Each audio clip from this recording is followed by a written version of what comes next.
Mis hermanos, mis hermanas, que la paz que sobrepasa todo entendimiento reine en cada una de sus vidas. Este es su hermano y amigo, el pastor Carlos M. Rosa Laguer, transmitiendo en vivo desde Williamsville, New York, a las afueras de la ciudad de Buffalo. Hoy es noche de estudio bíblico aquí en Jesús Esperanza Viva, y para mí es más que una bendición el que usted haya dicho presente, que usted esté diciendo presente hoy y aquí y ahora, para compartir con nosotros 45 minutos de enseñanza que esperamos que sea de mucha bendición y de mucha edificación para todos y cada uno de ustedes, mis hermanos y mis hermanas. Así que ahí donde tú estás, te invito a que compartamos un momento la palabra del Dios del cielo.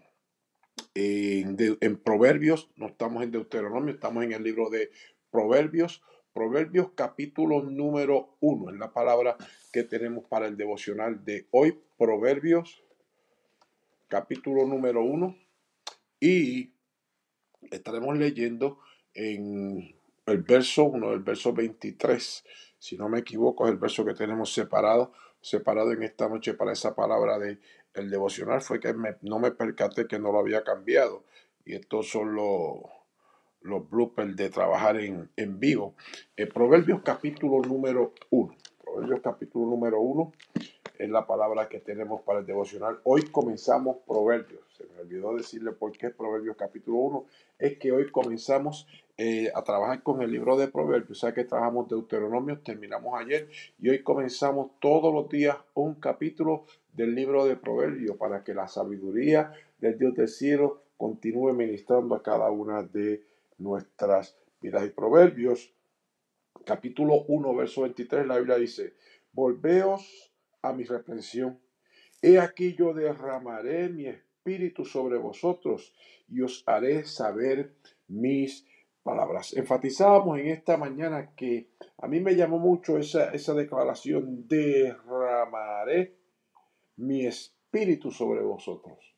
Está hablando el Señor y está hablando de su sabiduría.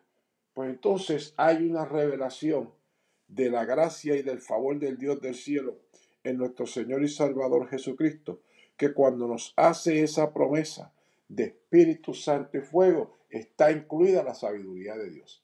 Y entonces, para nosotros no hacer, como se dice, hacer primavera porque simplemente vimos un gorrión, una golondrina, en el libro del profeta Isaías, en Isaías capítulo número 11, entonces la Biblia dice que el profeta declara, en medio de unas palabras proféticas sobre cautividad, sobre la dificultad que iba a pasar la descendencia de David sobre el trono, él le dice: esto no siempre va a ser así, porque dentro del plan del Dios del cielo, él va a levantar a un descendiente de David y va a poner sobre él su espíritu. Y cuando él venga, las cosas van a ser transformadas.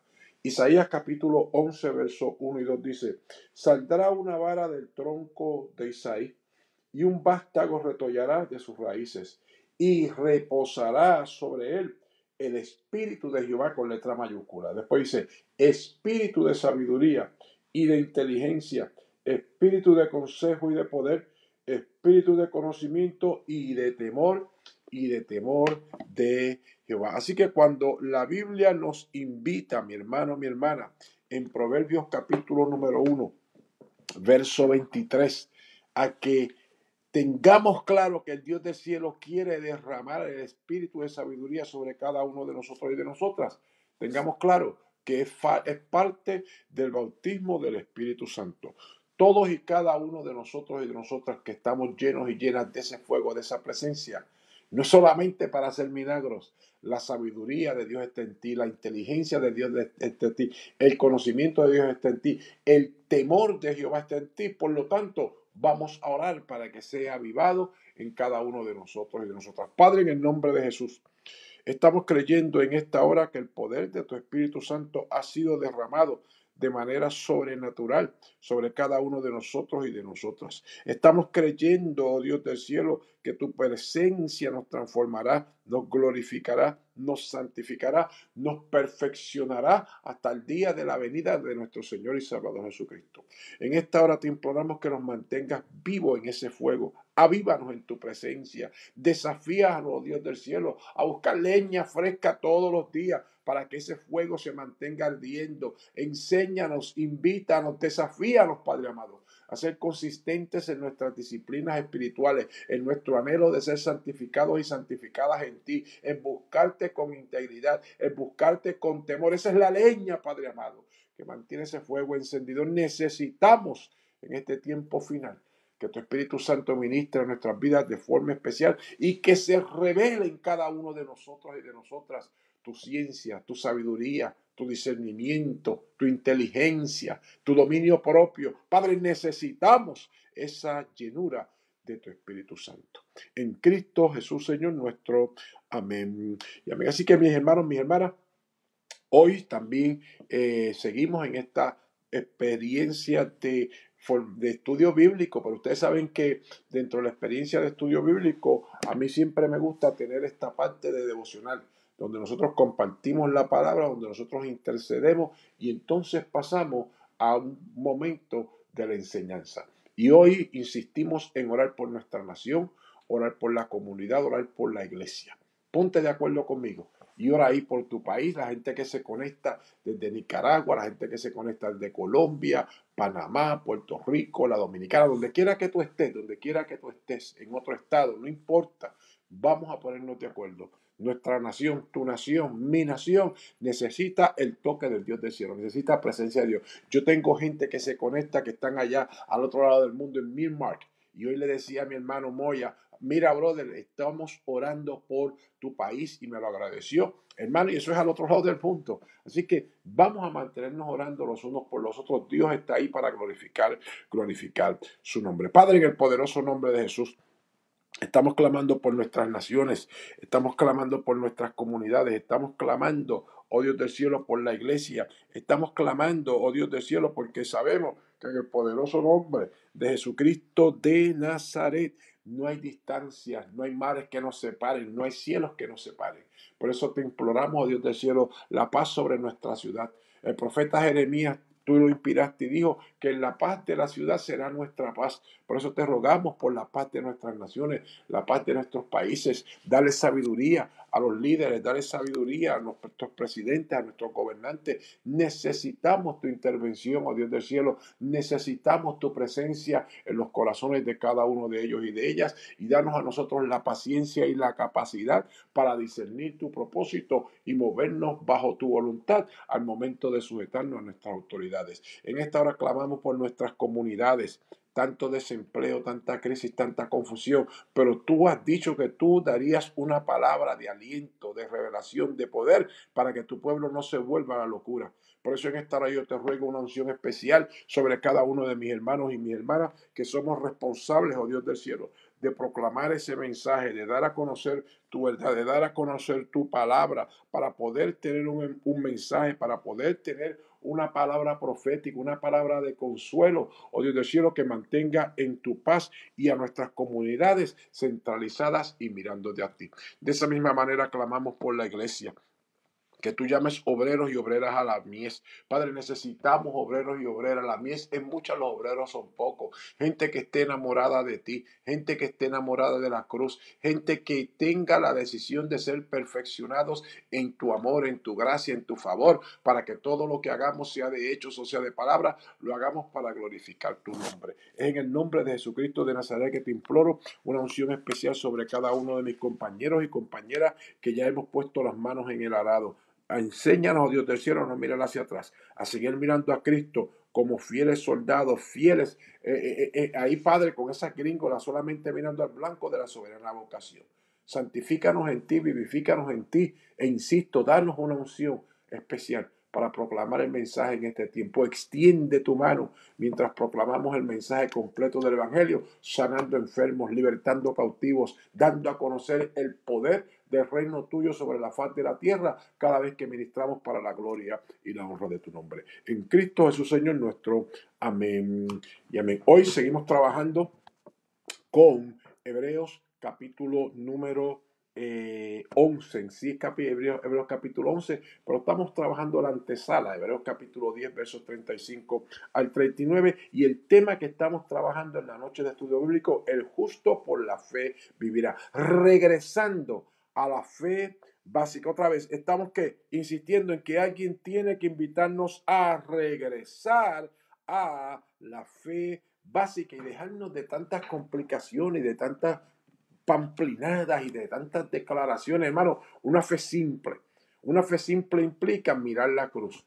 Una fe simple implica mantener ministrando la llenura del Espíritu Santo. Una fe simple significa mantenernos ministrando la llenura del Espíritu Santo porque queremos ver los dones del Espíritu Santo en acción dentro de la iglesia cada vez que nos reunimos, y también queremos ver el fruto del Espíritu Santo manifestándose en la vida del creyente, en su familia, en sus relaciones, en su contexto, en sus empresas. Queremos ver esa simpleza de la fe en vez de estar complicando como hemos complicado la fe, creando competencia, creando tanta división. No, hay algo simple. Y lo simple de la fe, ¿qué es? El justo por la fe vivirá. Y hemos estado diciendo que esa fe que tiene el justo no es una fe que él compró, no es una fe que él se ganó. Es una fe que el Dios del cielo revela en nuestro Señor y Salvador Jesucristo. Y porque es revelada, yo no la puedo inventar, yo no la puedo crear, yo no me la puedo sacar de la manga. Hermano, pamplina, no la puedo inventar, insisto, no la puedo crear, no la puedo diseñar, porque se recibe por revelación. Y una vez que se recibe por revelación, es confirmada con la palabra del Dios del cielo. Y cuando hablamos de la palabra del Dios del cielo confirmada por la Escritura, cuando nosotros hacemos el ejercicio teológico para discernir la palabra del Dios del cielo, utilizamos 4 fuentes. Y utilizamos 4 fuentes que se le llama y se considera el cuadrilátero. Pero ¿qué pasa? Que en ocasiones la gente quiere presentar estas 4 fuentes como que tienen la misma influencia. Y yo le voy a decir que no. En nuestro ethos wesleyano, para Juan Wesley y Carlos Wesley, los 2 hermanos que iniciaron el movimiento que hoy se conoce como todas las hijas de lo que es el metodismo que comenzó Wesley allá en Inglaterra, pues ¿qué pasa? Bien, Juan Wesley se consideraba un hombre de un solo libro, y ese solo libro era la palabra. Y ese hombre hablaba una infinidad de idiomas y conocía de ciencia, de filosofía, de metafísica, de cuánta cosa habida y por haber. No obstante, se consideraba el hombre de un solo libro. ¿Qué quiero decir con esto? Que utilizamos 4 fuentes para hacer teología. Utilizamos la Biblia, utilizamos la tradición, utilizamos la razón y utilizamos la experiencia. No obstante, todo ejercicio teológico comienza con la Escritura, se apoya en la Escritura y se concluye con la Escritura. ¿Por qué? Porque somos la gente de un solo libro. Así que son 4 vertientes que nos ayudan a hacer teología. Insisto, utilizamos la tradición, porque es imposible que nosotros asumamos que, por ejemplo, en el siglo XXI, en el 2021, que yo cojo un texto y lo trate de forzar a mi contexto, pasando por encima 2020 años de historia de cristianismo. Eso es uno de los grandes errores que estamos cometiendo, que no estamos regresando a la tradición. No estamos leyendo, informándonos de cómo ese texto se utilizó en el primer siglo, en el tercer siglo, en el cuarto siglo, cómo ese texto se utilizó cuando había los grandes momentos de oscuridad del cristianismo sobre la faz de la tierra, cuando era la filosofía del romanticismo. En fin, dentro de toda esa experiencia que se ha vivido como religión, el cristianismo, se ha desarrollado el pensamiento cristiano 21 siglos desarrollándose. Es imposible que yo pase por alto lo que me tiene que decir la tradición.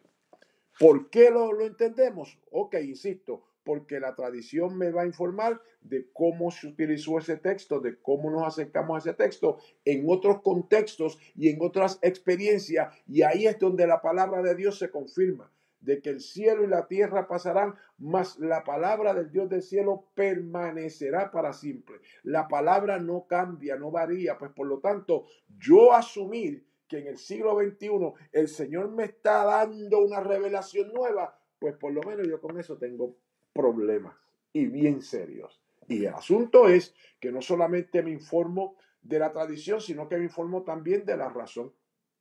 Y la razón va bien amarrada a la tradición por la sencilla razón de que hay unas experiencias que se pueden confirmar racionalmente, críticamente, analíticamente de que la palabra es verdad. Pues por lo tanto, todo ese ejercicio, toda esa experiencia que se ha acumulado por 21 siglos, la razón nos permite evidenciar que la palabra de Dios podemos confiar en ella, podemos esperar en ella, tenemos la evidencia de que es verdad. La experiencia, ¿por qué la experiencia? En nuestra experiencia de hacer ministerio y teología es importante, porque ese toque, ese susurro, esa experiencia de transformación, esa vivencia que cada uno de nosotros y de nosotras tenemos individualmente, independientemente, pero también colectivamente en la comunidad de fe, habla nuestra vida, apoya nuestra vida, refina nuestra vida y nos permite continuar hacia adelante por la fe en esta jornada. Así que no se sorprenda, mi hermano o mi hermana, cuando lo invito a leer artículos que se escribieron en el siglo pasado y que lo escribieron teólogos luteranos o presbiterianos o bautistas, o aún a un artículo de uno que dice que es gnóstico, que no cree ni en la luz eléctrica a lo mejor, pero dentro de lo que presenta hay algo que nos va a alimentar. Ahí está la razón. ¿Se fija? Pues entonces continuemos en esta jornada de hacer teología juntos, sin prisa y sin mucha fuerza. Hebreos capítulo 10, versos 35 al 39, con los versos que estamos en pelea en estos pasados días. La Biblia dice: no perdáis pues vuestra confianza, que tiene grande galardón, porque os es necesario la paciencia, para que habiendo hecho la voluntad de Dios obtengáis la promesa. Porque aún un poquito y el que ha de venir vendrá y no tardará, mas el justo vivirá por fe. Y si retrocediere, no agradará mi alma. Pero vosotros no somos de los que retrocedemos para perdición, sino de los que tienen fe para preservación del alma. Palabra poderosa que por lo menos a mí, el hermano, vuelvo y le digo, me ministra de forma especial. Y si usted me permite, vamos a regresar otra vez a esos pasajes. Ya hemos trabajado con ellos bastante. Yo creo que ya los tengo mareados con este pasaje. Así que ya la semana que viene entramos en cancha con Hebreos capítulo 11. Pero hoy vamos a mirar esto con detalle. Fíjese cómo dice el verso número 35 de este pasaje. Dice: no perdáis pues vuestra confianza, que tiene grande galardón, porque os es necesario la paciencia, para que habiendo hecho la voluntad de Dios, obtengáis la promesa. Verso 35. No perdáis vuestra confianza, que tiene grande galardón. Mire cómo se entrelaza, por eso es que esta es la antesala, mire cómo se entrelaza esto con una de las definiciones que presenta de fe, de el concepto fe en Hebreos capítulo 11. Y confianza corre relativo con fe. Galardón aquí se repite tanto en el capítulo 10 como el capítulo 11. Pero sin fe es imposible agradar a Dios, porque es necesario que el que se acerca a Dios crea que le hay y que es galardonador de los que le buscan. Otra vez, no perdáis vuestra confianza, pero sin fe es imposible agradar a Dios, que tiene grande galardón, porque es necesario que el que se acerca a Dios crea que le hay y que es galardonador de los que le buscan. Así que para nosotros poder trabajar responsablemente con Hebreos capítulo número 11, decíamos, y cierro hoy diciendo que hay una serie de conceptos que nosotros tenemos que trabajar con ellos. Teníamos que trabajar con confianza, teníamos que trabajar con galardón, teníamos que trabajar aquí viene el otro, teníamos que trabajar con confianza, teníamos que trabajar con galardón, teníamos que trabajar con paciencia, teníamos que trabajar con voluntad de Dios y también teníamos que trabajar con obtener la promesa. Así que cuando la Biblia habla de confianza, yo me di a la tarea de hacerle uno de esos ejercicios locos que usted sabe que yo hago, que me encanta presentárselos con el fin de mantenernos edificándonos e invitándonos, mi hermano, mi hermana, a que nosotros nos mantengamos enfocados y enfocadas en la palabra de el Dios del cielo. En esta semana, ya hoy, déjeme ver si yo lo subo aquí, sí, aquí está.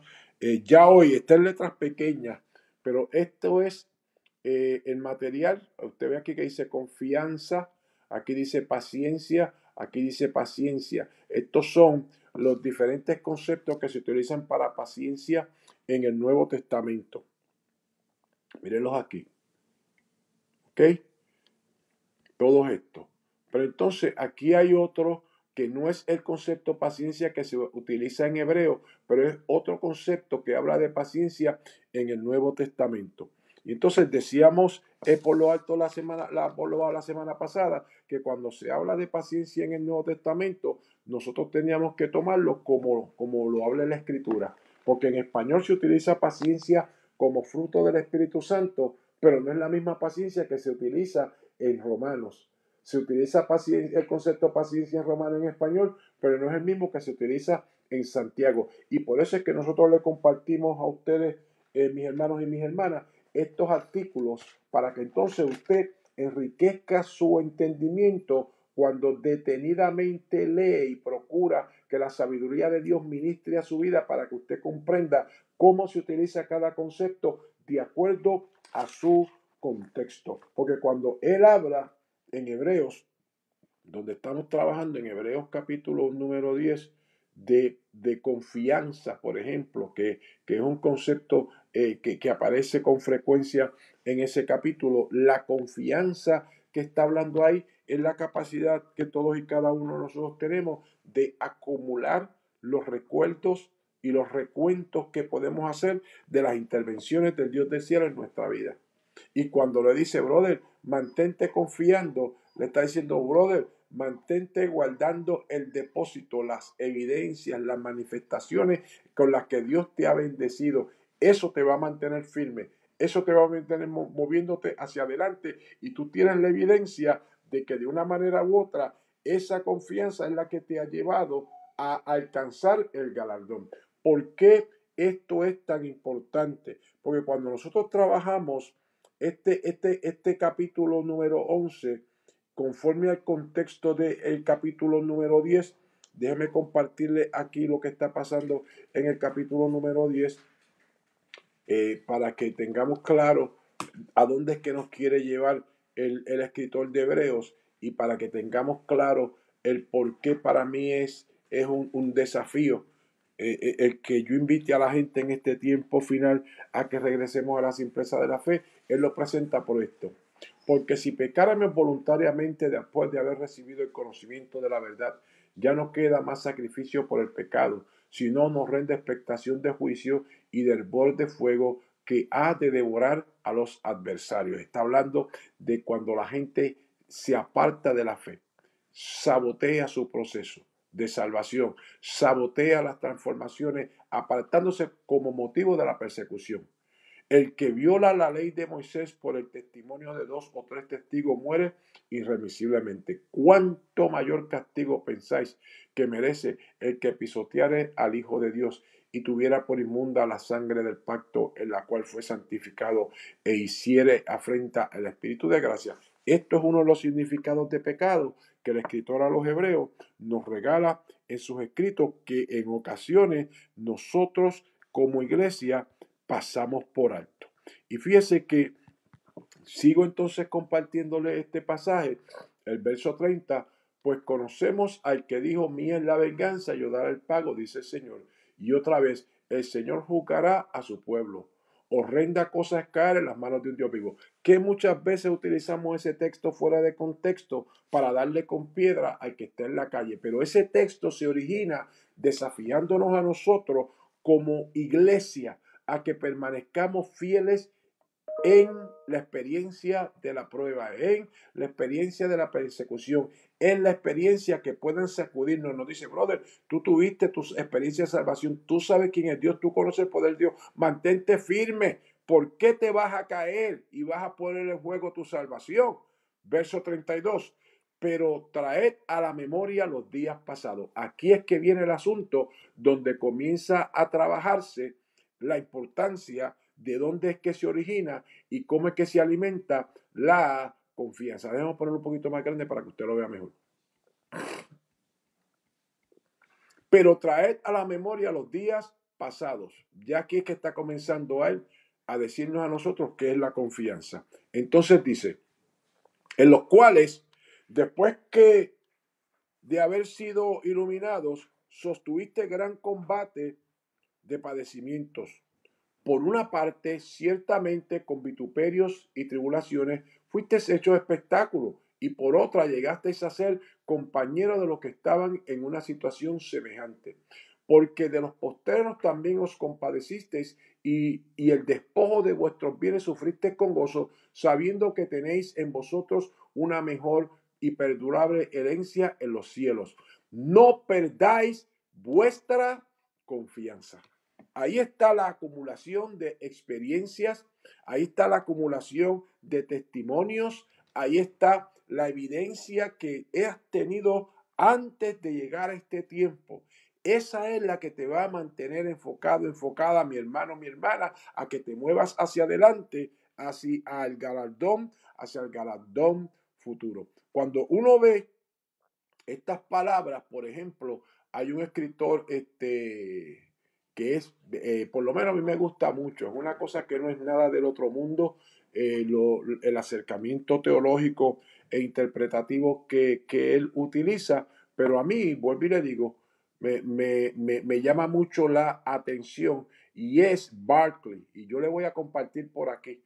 Yo voy a hacer un poco de locura, permítame hacer un poco de locura.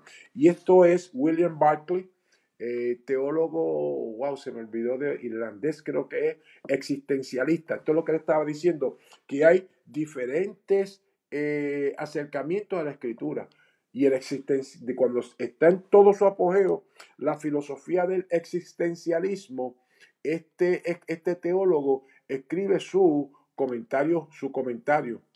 Y entonces, dentro de la experiencia que él escribe su comentario de la escritura, por lo menos para mí, tiene muchísimas cosas que me hablan y que me ministran y que me ayudan a entender la escritura desde un punto de vista de una teología que, si usted me pregunta a mí que si yo la voy a aceptar como mi modo vivendum, yo le voy a decir que no, porque no es plenamente mi comprensión del evangelio, pero de que la voy a desechar porque digo que no sirve. No, te digo, aguántate. Este hombre tiene ciencia, este hombre tiene revelación, el Espíritu de Dios también está ministrando en él. Así que déjame prestarle atención a lo que él tiene que decir. ¿Por qué? Porque él va a vivir conforme a su revelación que Dios le ha dado en Cristo, y yo tengo que vivir conforme a la revelación que Dios me ha dado en Cristo, inspirado en la palabra.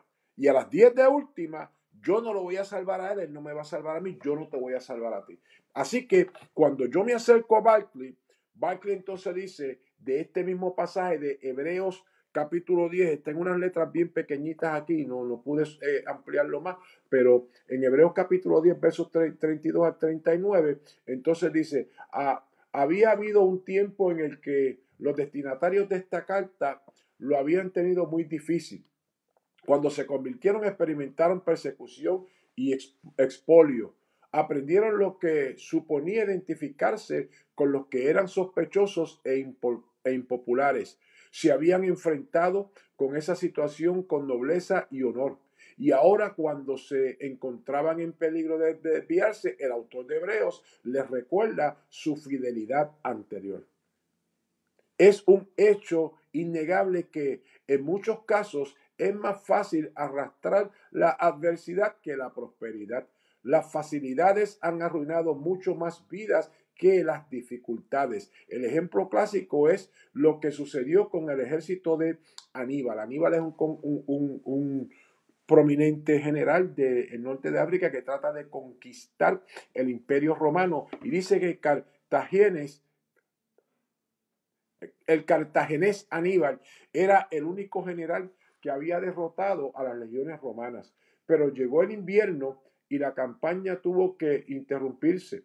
Aníbal y sus tropas invernaron en una lujosa ciudad de Capua que había capturado. Y un invierno en Capua hizo lo que no habían podido hacer las legiones romanas. El lujo drenó de tal manera la moral de las tropas cartagineses que cuando llegó la primavera se reanudó la campaña, no pudieron resistir al ejército romano. La vida fácil debilita a los que la lucha habían endurecido. Eso pasa a menudo en la vida de cristiano. Muchas veces una persona puede arrastrar con honor la gran hora de la prueba y de la lucha, y sin embargo deja que el tiempo de los vientos favorables debiliten sus fuerzas y reduzcan su fe. La llamada del autor de Hebreos va dirigida a todos. En efecto dice, sé cómo fuisteis en tus mejores momentos. Si fuéramos siempre como somos en nuestros mejores momentos, la vida sería muy diferente. El Evangelio no nos exige lo imposible, pero si fuéramos siempre tan honorados, amables, valientes, corteses, como podemos ser, la vida se transformaría. Para eso necesitamos algunas cosas. ¿Qué necesitamos? Necesitamos mantener nuestra esperanza siempre delante de nosotros, que eso es lo que le está pidiendo el escritor de los Hebreos. Así que cuando Barclay nos habla esto, por lo menos vuelvo y le digo, a mí me habla de forma poderosa. Esa metáfora que él utiliza del ejército de Aníbal es una cosa que cuando usted la lee en los de estos de la historia, cuando usted lo ve en película, usted dice, wow. Y cuando lo compara en este pasaje bíblico, me hace entender a mí que cuando yo estoy en momentos de dificultad, vivo de rodillas, vivo aferrado a mi fe. Tan pronto llega el viento de bonanza, que todo está bien, que todo está chuchi, y pues ¿qué pasa? Me descuido.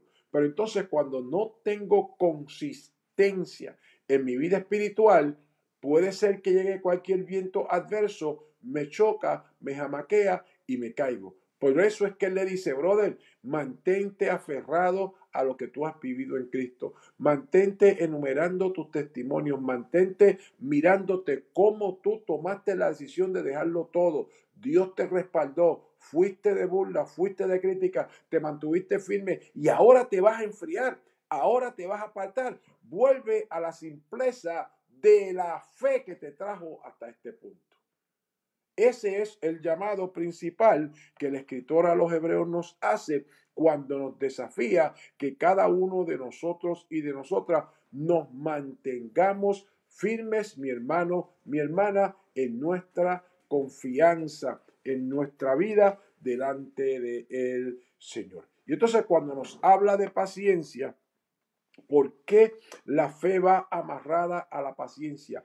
Para que habiendo hecho la voluntad de Dios, la confianza va a alimentar nuestra capacidad de enfocarnos en el presente. Otra vez, confianza nos da la capacidad de enfocarnos en las cosas que estamos viviendo en el hoy, aquí y ahora de nuestro presente. La paciencia, como decíamos en el estudio de la prueba, la paciencia es la que refina nuestra capacidad de ver como Dios, de sentir como Dios, de mantenernos creyéndole al Dios del cielo.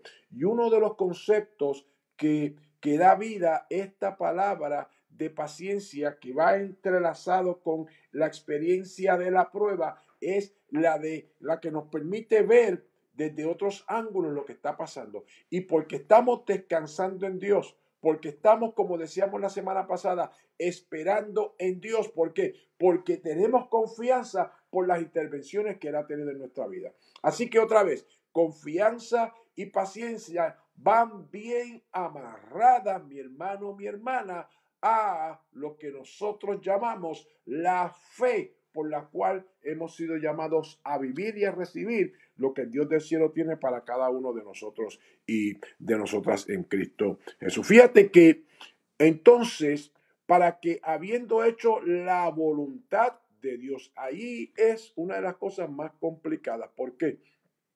Porque por lo menos yo tengo la experiencia de que cuando hablamos sobre la voluntad del Dios del cielo, se habla en ocasiones de una voluntad que es voluntad permisiva. Y entonces, pues, no es que yo tenga problema con eso, pero tengo problema con eso. No me quiero contradecir, pero tampoco quiero atacar al que no cree como yo.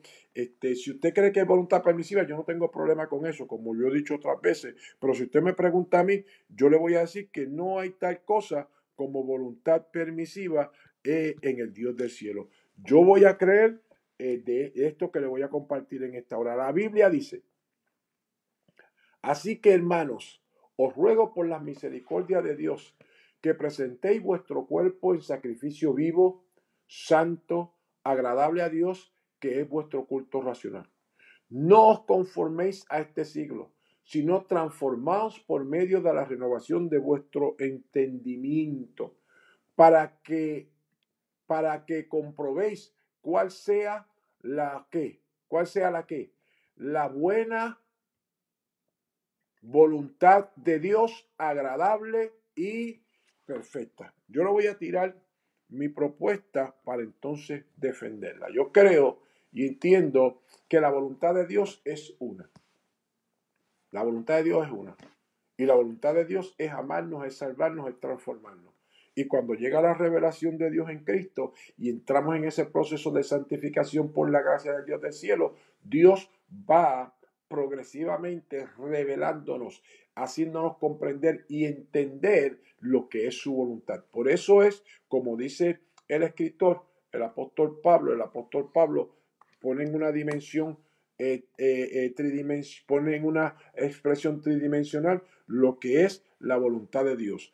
No os conforméis a este siglo, ese es número uno, sino transformaos por medio de la renovación de vuestro entendimiento. Das número dos, para que comprobéis cuál sea la buena voluntad de Dios. Así que la voluntad de Dios es que es buena, period, agradable y perfecta. La voluntad de Dios es que otra vez, buena, agradable y perfecta. Y está puesta en esa fase, en esa expresión, pues yo digo, de tres dimensiones, donde el creyente, para que se le revele esa voluntad que es buena, agradable y perfecta. Estamos hablando como si fuera la gracia previniente, justificadora, santificadora, pero es una sola gracia. Otra vez, gracia previniente, justificadora, santificadora, pero es una sola gracia indivisible. La voluntad de Dios es que es buena, agradable y perfecta, pero es una sola voluntad. Y así que cuando el apóstol Pablo se lo escribe a los romanos, le dice, para que esto se te revele, para que tú la puedas comprobar, para que tú la puedas palpar, para que tú la puedas hacer tuya, tienes que entrar en esa dimensión del discipulado que te va a ayudar, que te va a capacitar, que te va a adiestrar para que no vivas conforme a este siglo. Eso es lo que estamos viendo en Hebreos capítulo número 10. ¿Qué estamos viendo en Hebreos capítulo 10? Que le están diciendo al pueblo, brother, estás en medio de persecución, estás en medio de una crisis terrible, esta cosa le han aumentado el fuego, es que estás casi para quemarte, pero el Dios del cielo te ha dado la capacidad en Cristo de tú no conformarte a este siglo. Vamos a creerle a Dios. Eso es una experiencia de discipulado, eso es una experiencia de transformación. Y dentro de esa experiencia de discipulado y de transformación, para ser adiestrados y capacitados para no vivir conforme a este siglo, él dice y añade el elemento que es innegociable: tienes que permitirle al Espíritu Santo de Dios que te transforme en el espíritu de tu mente, que transforme, que renueve vuestro entendimiento. Esta misma batalla es la que el apóstol Pablo, de una manera u otra, presenta en la epístola a los Efesios. Y en Efesios capítulo número 4 hay una palabra poderosa que corre paralelo con esto. Efesios capítulo 4, verso 17 dice: esto pues digo y requiero en el Señor, que ya no andéis como los otros gentiles que andan en la vanidad de su mente, teniendo el entendimiento entenebrecido, ajenos de la vida de Dios, por la ignorancia que en ellos hay, por la dureza de sus corazones, los cuales después que perdieron toda sensibilidad se entregaron a la lascivia para cometer con avidez toda clase de impureza. Estos tres niveles que hay aquí de la corrupción de la mente del ser humano: ignorancia, dureza de corazón y perder toda sensibilidad y entregarse a la lascivia para cometer con avidez toda clase de impureza. Esto es lo que usted ve en Romanos capítulo número 1, Romanos capítulo 1, versos 17 al 32. Haga esa nota, Romanos capítulo 1, versos 17 al 32 y vaya y lea. Y ahí usted va a ver esas 4 dimensiones que el apóstol presenta aquí de la corrupción, del entendimiento y de la comprensión del ser humano. Entendimiento entenebrecido, ignorancia de Dios, dureza de corazón y entregarse a toda clase de lascivia como si Dios no existiera. Pero entonces él le dice a la gente de Éfeso, verso 20, mas vosotros no habéis aprendido así a Cristo. Ese es el proceso, insisto, de santificación, es el proceso de discipulado a quien todos y cada uno de nosotros hemos sido llamados y llamadas a entrar. Mas vosotros no habéis aprendido así a Cristo. Eso no va a llegar por osmosis, eso no va a llegar por adivinación. Tienes que sentarte y permitirte ser refinado. Tienes que sentarte y permitirte ser amasado. Tienes que sentarte y permitirte que una comunidad de fe, un pastor y maestro, te lleve a esta experiencia de aprender a Cristo, no a Jesús. Otra vez, de aprender a Cristo, no, espérate, pastor, me confundiste. No te estoy confundiendo. Cristo y Jesús son 2 términos que son bien importantes en la conversación de Pablo. Mas vosotros no habéis aprendido así a Cristo, si en verdad le habéis oído y habéis sido por él enseñado, conforme a la verdad que está en Jesús. ¿Ok? Así que está hablando del mismo. Jesús y Cristo. Christus es el concepto que utilizaba Roma para referirse al emperador. Así que si habéis aprendido así a Christus, es que has tomado la decisión de vivir, de aprender a vivir en el reino del Rey de Reyes y Señor de Señores, que es ¿quién? El Salvador, la verdad, Jesús.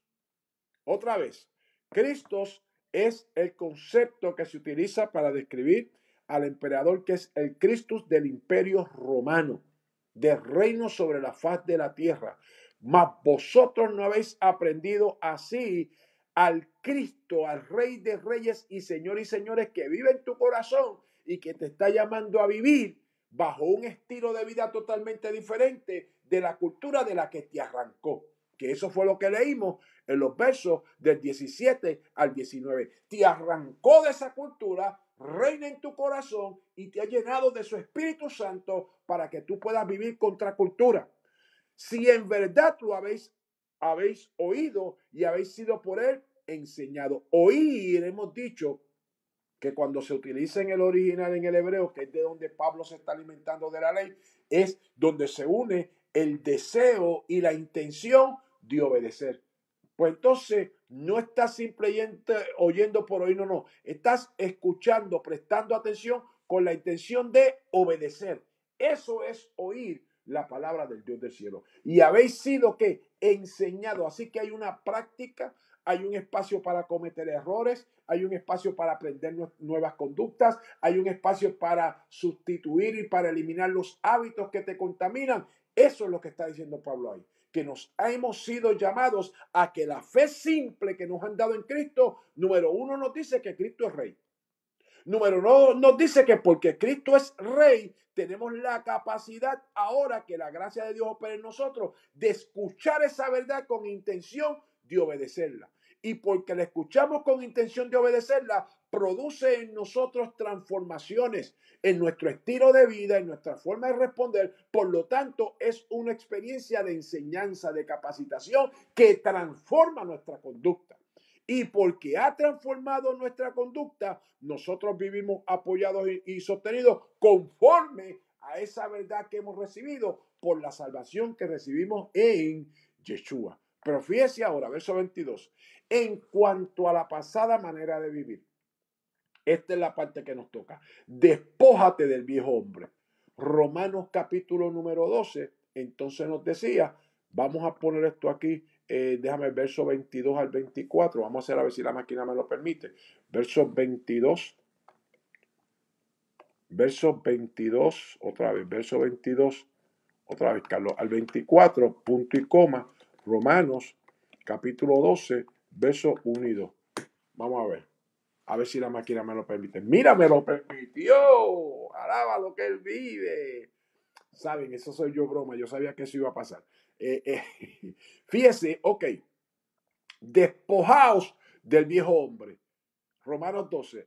Así que, hermanos, os ruego por la misericordia de Dios que presentéis vuestro cuerpo vivo en sacrificio santo, agradable, que es vuestro culto racional. No os conforméis a este siglo. ¿Qué es vivir conformado a este siglo? En cuanto a la pasada manera de vivir, despojaos del viejo hombre que está viciado conforme a los deseos engañosos. Pues por lo tanto, cuando nosotros como creyentes vivimos en la conformidad de este siglo, Pablo también dice que eso es vivir sin habernos despojado de la vieja criatura. Y si vivimos el evangelio sin despojarnos de la vieja criatura, nos pasaría lo que hubiese pasado con Adán y con Eva si se hubiesen quedado en el huerto del Edén. Ok, otra vez.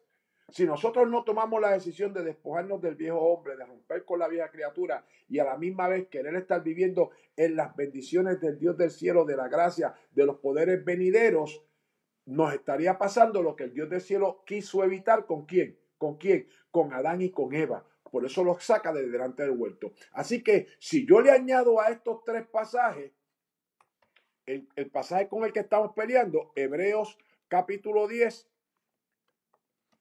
verso 35 al 39, vamos a ver si yo me estoy inventando algo. Cuando él les presenta en Hebreos, no perdáis vuestra confianza que tiene grande galardón, porque os es necesario la paciencia para que, habiendo hecho la voluntad de Dios, que es que buena, agradable y perfecta, puedas alcanzar, obtener las promesas. ¿Por qué? Porque es que tú no eres de los que echas para atrás. Y porque tú eres de los que no echan para atrás, pues el capítulo número 11 te va a decir, tú no eres el único que has vivido en dificultades y que has tenido que aferrar a tu confianza, a tus vivencias en el Señor.